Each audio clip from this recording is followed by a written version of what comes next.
Nesse momento a gente vai trabalhar o pensamento pedagógico brasileiro, como a gente já vem trabalhando em algumas aulas. Esse pensamento pedagógico brasileiro se estruturou praticamente no século XX, e o Libânio foi muito feliz, o professor José Carlos Libânio, em classificá-las em dois grandes grupos, a de cunho liberal e a de cunho progressista. Lembrando que não foi só ele, outros teóricos também trabalham nessa mesma linha. O que é tendência pedagógica? Só para a gente lembrar, é a teoria, tendência primeira é um modismo, é um modelo, são concepções de educação. Então, essas tendências pedagógicas são teorias que fundamentam a nossa prática. Essa tendência pedagógica, ela vai fundamentar e, consequentemente, nos dar suporte para que a gente possa desenvolver as nossas ações pedagógicas. Se você trabalha em uma escola tradicional, muito provavelmente você vai ter ações ou o seu fazer pedagógico norteado por essa tendência. Hoje a nossa abordagem é das teorias liberais renovadas, da concepção renovada. E essa renovada, como você pode observar no slide, ela se divide em dois grandes grupos, a teoria progressivista e a teoria não diretiva. Então, quando a gente fala de tendência renovada na educação, no cenário educacional brasileiro, no pensamento pedagógico brasileiro, a gente tem que sempre buscar a origem disso.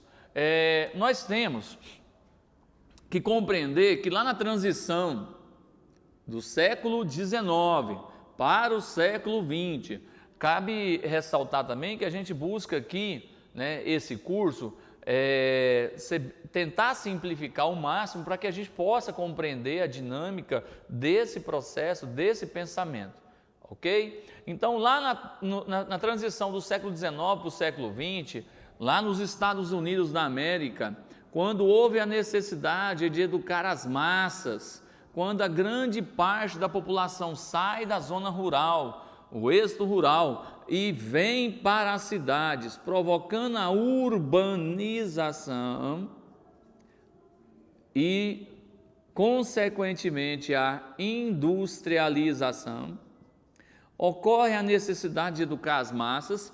E naquela época, qual foi o modelo adotado? Qual foi o modelo adotado lá nos Estados Unidos, que praticamente predominou para educar as massas? O modelo que nós chamamos tradicional, a pedagogia tradicional. Só que, nessa mesma época, nós também temos um outro modelo de educação, não é que contrapõe, ela apresenta porque uma outra metodologia para atingir o mesmo resultado, que é fazer com que a pessoa desempenhe ou ocupe os seus papéis nessa sociedade, Então, o resultado é o mesmo, eles focam o mesmo resultado, que o cidadão desempenhe papéis sociais ou se ajuste socialmente.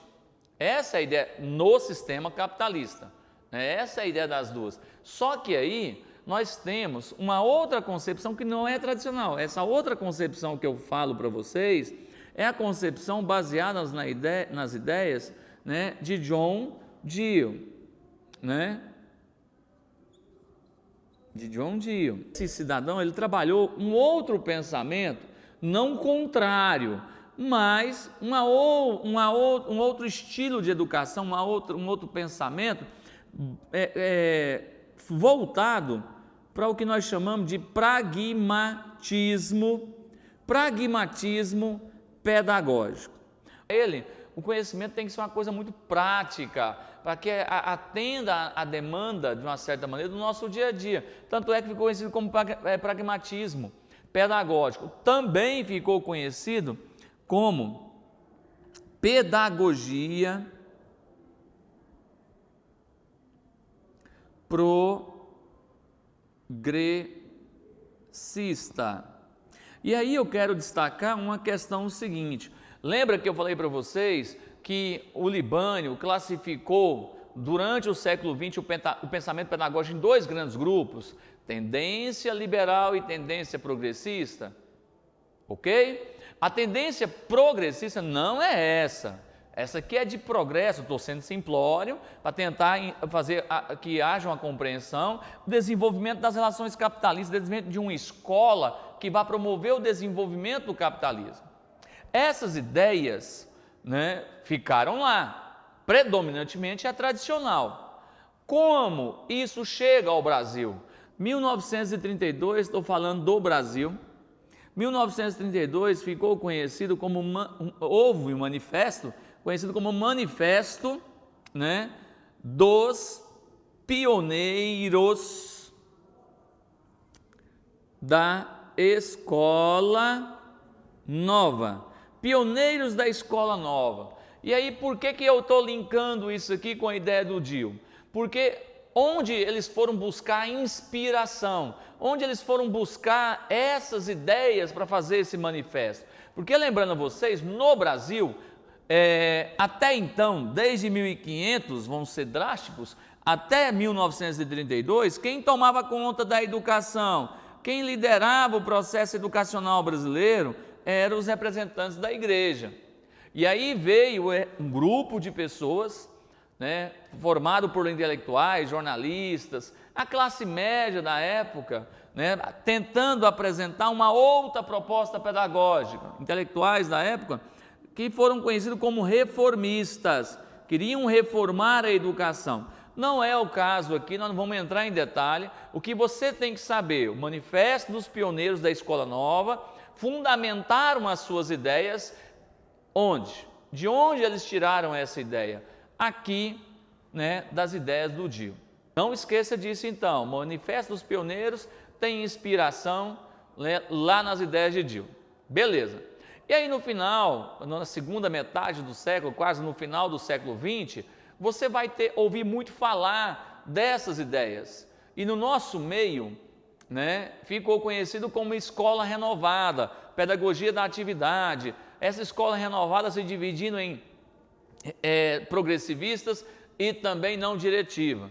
Então, nesse momento, a gente vai abordar um dos ramos da escola renovada, que é a escola renovada progressivista, a escola nova. Então, qual é a ideia do papel da escola, da função da escola? Nesse caso aqui, não é fazer com que o cidadão,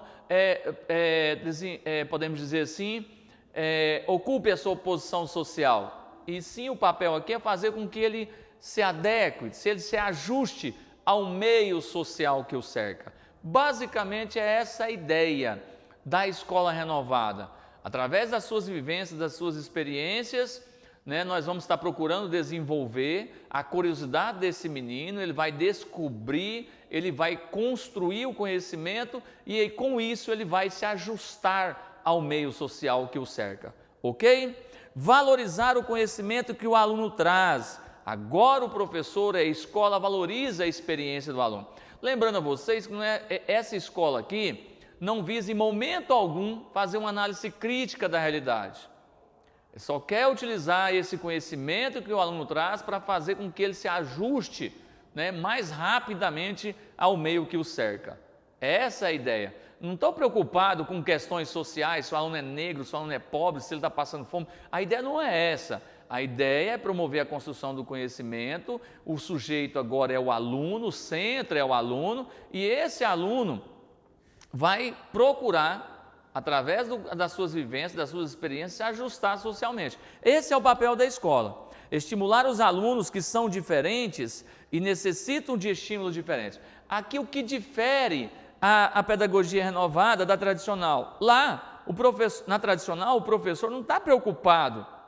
Na tradicional, o professor não está preocupado como o aluno aprende.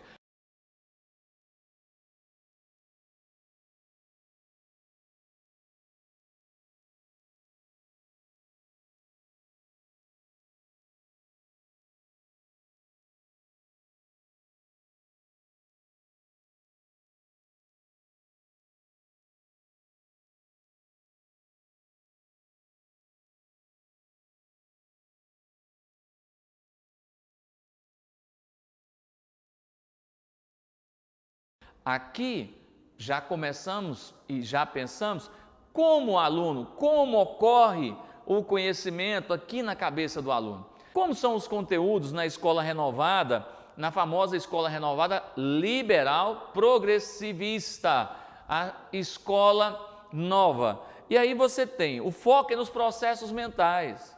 Como é abordado o conteúdo agora? Uma coisa que é muito destacado nessa escola, o professor não ensina, não deve ensinar como a tradicional foca. Na renovada, na escola progressivista, escola nova, o professor deve orientar, porque nesse processo o aluno aprende fazendo, o aluno aprende aprender a fazer, é a essência desse processo. Por isso que muitas vezes aparece aí como pedagogia da atividade, ok? É uma tendência liberal. O foco é fazer com que o indivíduo se ajuste mais rápido e mais facilmente no meio que o cerca, ok? Para isso ele tem que promover a ação sobre o meio, por isso pedagogia da atividade. Para isso o professor não ensina, orienta. O papel do professor não é ensinar, não é mediar, é orientar. Professor na renovada não ensina, orienta, ok? Qual é o relacionamento do professor-aluno? Nós já falamos, o aluno é o centro do processo da pedagogia progressivista liberal renovada, né? Da pedagogia liberal renovada progressivista. O aluno é o centro do processo, onde o aluno, através da sua vivência, da sua experiência, aprendendo cada vez de um jeito, cada um de um jeito, o professor orienta, o professor é o centro do processo, e nessa situação, o professor já não tem mais a ideia de autoritarismo, ele vai orientando o aluno para que o aluno consiga atingir os seus objetivos, tá? Ok? Pressuposto de aprendizagem. Na tradicional, de forma autoritária, eu falava, o que era isso? O aluno tinha que responder de acordo com o que a gente tinha trabalhado em sala, questionário que o professor tinha exposto, feita a exposição. Agora não, eu pergunto, professor, como responde? Leia, interprete com as suas palavras e me dê a resposta. Não precisa ser igual a gente copiar do livro, você não precisa nem copiar o livro, você lê e você me dá a resposta. É diferente da tradicional, de acordo com a sua experiência, de acordo com a sua vivência, porque o centro é você, não mais o professor, ok? Aprender então passa a ser uma descoberta. E a avaliação agora? O foco é no resultado? O foco é no processo. Agora eu vou fazer trabalho de grupo, agora eu vou cobrar a sua idade, agora eu vou cobrar responsabilidade, compromisso. Eu não estou preocupado meramente no conteúdo, lá no final. Eu quero que o aluno aprenda, lógico, eu vou orientando para que ele aprenda, mas eu quero que ele tenha o compromisso de aprender, que ele seja, podemos dizer assim, estimulado a aprender. E aí esse estímulo, o meio ajuda. Por isso que muitas vezes você chega na sala de aula, está tudo preparado para a alfabetização, as salas de aulas todas preparadas para o desenvolvimento do ensino. Então o meio estimula o aluno a se motivar, ao aluno agir sobre o meio. Então isso é pensado. Na tradicional, na tecnicista, a gente não pensava assim, principalmente na tradicional, salas, filinhas, bem arrumadinhas, e aí o aluno vinha para a escola, ficava caladinho, pronto. Agora não, o aluno tem que se motivar, o aluno tem que correr atrás, tem que pesquisar, os móveis, as salas, tudo pensado para que o aluno tenha uma ação sobre o meio para construir o conhecimento. Então a avaliação, eu vou avaliar o compromisso do aluno, a responsabilidade, a participação, Esse é o tipo de avaliação agora na pedagogia renovada.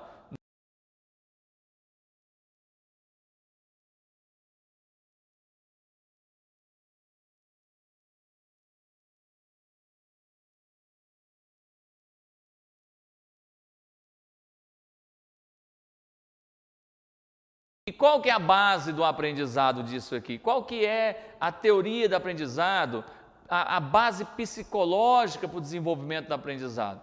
O que interessa para a gente aqui, só para ressaltar e para lembrar, tradicional, a base é o inatismo, ok? Onde o aluno aprende, já nasce com a capacidade de aprender. E aí o meio pouco influencia, porque já está na capacidade de aprender. O meio, o professor, a escola pouco influencia no inatismo, porque o aluno já nasce com a capacidade do aprendizado. Agora, no tecnicismo, lembra o behaviorismo. visa moldar comportamentos. Agora, aqui na escola nova, na escola renovada, progressivista, ok? A base, a teoria, a psicologia de aprendizagem é o interacionismo construtivismo. Ou seja, quanto mais o aluno agir sobre o meio, ele consegue o desenvolvimento das suas estruturas mentais. Ok? Quanto mais nós agirmos sobre o meio, basicamente nós vamos construindo o conhecimento nas nossas, estabelecendo as nossas, a maturação orgânica das nossas estruturas mentais. Por isso, tem como base o construtivismo, a pedagogia que nós chamamos em alguns momentos de pedagogia da atividade, onde o professor não ensina, o aluno é que tem que descobrir, ok? O professor só vai orientar, não esqueça disso. Leia o nosso material de apoio, resolva as atividades